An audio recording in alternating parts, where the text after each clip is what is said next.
Welcome back.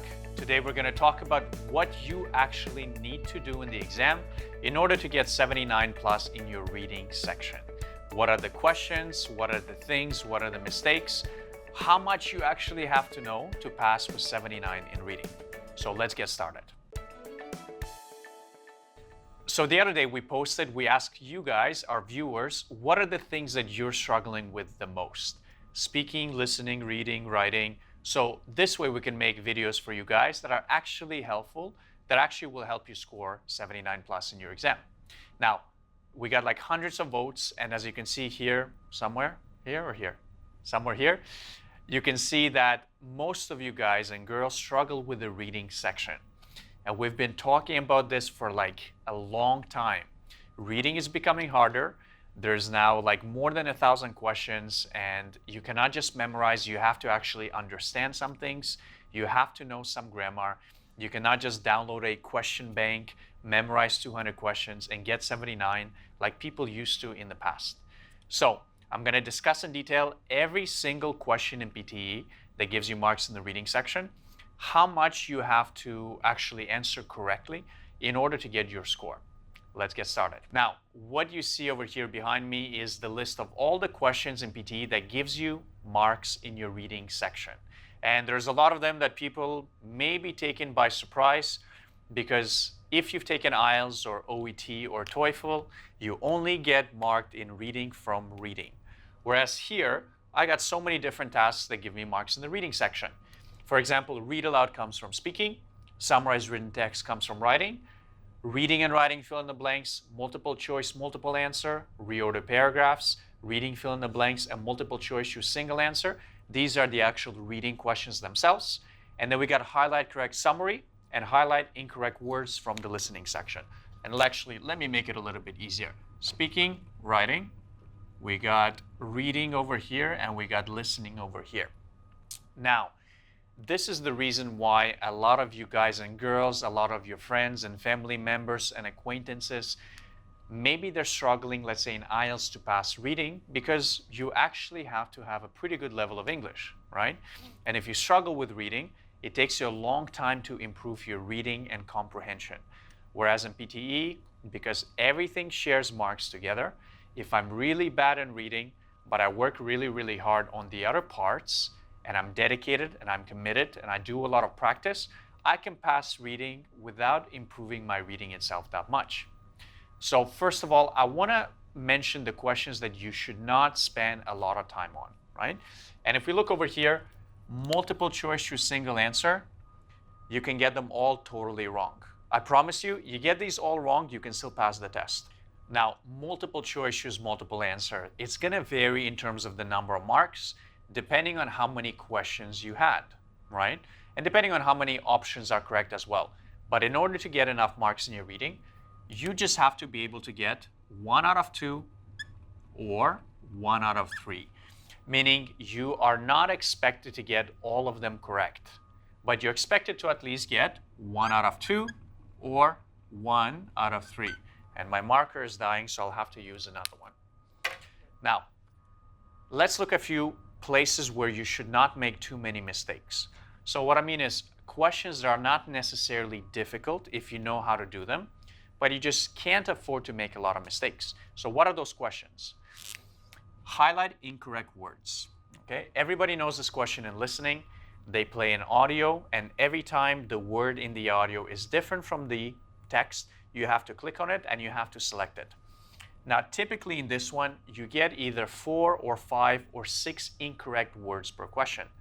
Again, you're not expected to be perfect in this test to get 90, but you should be able to get either 3 out of 4 words or 5 out of 6 correct answers. Meaning if you missed one by accident, it's not that big of a deal. If you picked one extra and you got a negative mark, it's not that big deal, but you should be able to catch most of them. And that comes down just to practice and to managing your time well.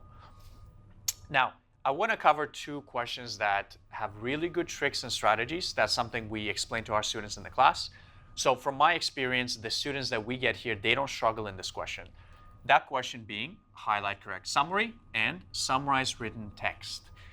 Those 2 questions combined Again, depending on the number of questions, but you get almost 5 to 10% in your reading section just from these two questions. And when you know the right technique and the right strategy, it's super simple. So it's not that big of a concern for me at the moment. Now, what are the things that you can work on and you can improve from home? Okay? And we got a few different questions left. We got read aloud, which is part of your speaking. We got reading and writing fill in the blanks. We got reorder paragraphs, and we got reading fill in the blanks. Now, again, I'm not expecting you to be perfect. Nobody in this exam is perfect. And you guys can see lots of scores that we post every day. We got students that get 90, 90, 90, 90 in all 4 sections. But if you check their enabling skills, sometimes they're 60, 70, 75. So how is it possible you didn't answer every question correctly, but you still got 90? The reason why the exam is out of more than 90, and you got room to make mistakes. So read aloud, again, depends person to person. Some of you guys speak very clearly. Others maybe struggle a little bit. So the good thing is this. I'm going to do the following. I'm going to put read aloud as number 1, okay? I'm going to put both types of fill in the blanks. I'm going to combine them together. So I'm going to make these number 2 and reorder paragraph number 3. And I know it's getting a little bit messy, but just stick with me for a second. So we got the first question, which is read aloud. The second question, which is both types of fill in the blanks, the reading and writing and the reading. And question number 3 is reorder paragraphs. This is what I tell to my students in class as well. You don't need to be perfect at all 3. You can even be really, really bad at one of them. But you have to overcompensate with the other 2. So what does that mean? If I'm struggling in speaking and I'm mumbling and I can't speak very clearly and my read aloud is a disaster, I should be able to do really well and fill in the blanks and reorder paragraphs. Meaning read aloud is low, but the blanks and reorder paragraphs will actually make up for it and you should get enough marks, right? Let's say my read aloud is really, really good, but I hate reorder paragraphs. I cannot stand them. I'm so bad at them, right? That means my fill in the blanks have to be pretty good. So I do well in read aloud and fill in the blanks. My reorders can be totally, totally bad. Now let's say my blanks are not that good, but I do well in read aloud and reorder paragraphs. It will be enough to get 79 plus. So let's get specifically into those 3 questions. And I'm just going to erase this to make it a little bit easier to understand for you guys. Again, number 1, we got read aloud. Number 2, we got the both types of blanks. And number 3, we got reorder paragraphs. Okay. So let's say you're not really bad at one particular thing, but you're not perfect either. What is the bare minimum that you need in order to pass? And if you haven't watched our previous video about read aloud, check the comment section, check the description. We will post a link. But I mentioned from where you can practice. Your read aloud, you have to be able to score 80% or above every time from first try. Now, if you're scoring 80% and above, this is going to guarantee that you get the maximum content score towards your reading from your read aloud. You don't need to get 100. You don't need to get 99. As long as it's 80 plus, you will get the marks. Now, both FIBs, on average, you have to be able to get 3 out of 4, 4 out of 5, or 4 out of 6 correct. Meaning I can make 1 mistake or sometimes even 2 mistakes per question if I get 6 blanks, but ideally I don't want to be making more than 1 mistake per question. And reorder paragraphs, one of the most hated questions in PTE. Sometimes you read it and it makes sense, and sometimes you check the answer and it's like they're speaking another language. So my expectation that anybody can learn to get 2 out of 4 pairs and 2 out of 4 pairs consistently in this question. So if you do this, keeping in mind the other questions that I mentioned earlier, keeping in mind that you will make some mistakes, this will be enough to get you 79 plus in your reading section. Now, students that we get in the class, they got something that's a little bit better. Meaning before their test, they do lots of mock tests, they do lots of prediction files. we provide lots of materials. So read aloud, we help them fix together in the class. This is really, really simple, really easy. Now, both fill in the blanks. Again, in the class, we teach you a lot of strategies and techniques, and it takes time, but once you understand them, it's a lot easier, even if you don't know the meaning of the words. And typically, when students go to the exam, from the materials that we provide, let's say in total they got 10 fill-in-the-blank questions. Usually minimum, they will get 3 to 4 out of 10 repeated, assuming they've done all the practice that we gave them.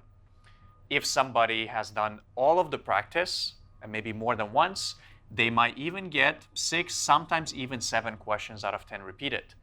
Now imagine you go to your exam, out of 10 questions, 5 of them you've done before. It's really, really quick, really simple. Because the questions you've done, you can do in 20 seconds, and you can save all the extra time to do the other questions, which you've never seen before. And same thing for reorder paragraphs. The students we get here, when they go to the real exam, we can't promise them that every single thing will be repeated, but usually at least 1 out of the 2 questions comes repeated from the materials that we provide. So again, if you do the work and you do the practice and you understand the techniques, this one easily goes 4 out of 4 because you've done it before. And a lot of these, you'll be getting 5 out of 5, 5 out of 6. So it makes it a lot easier. And this one, it's very simple for us to fix, regardless of how bad your pronunciation is. So if you're sitting studying at home right now, I hope this gives you some idea of how good you need to be for 79 plus. So this is it for this video, guys. It means a lot to us and to our team. If you click like right now and you click subscribe, this is how we know that this video was valuable, that it helped you, and especially your comments. I personally read every single comment and reply to as many as I can. And the best news is whenever we share free tips and advice and it works for you and you get your score and we get good news. So as a teacher, for myself, for Sumesh, for Shan, and all the teachers on our team, this is the best, seeing people get their scores, get their acceptances, get their registrations and their PR. So leave a comment, like, and I'll see you in the next video.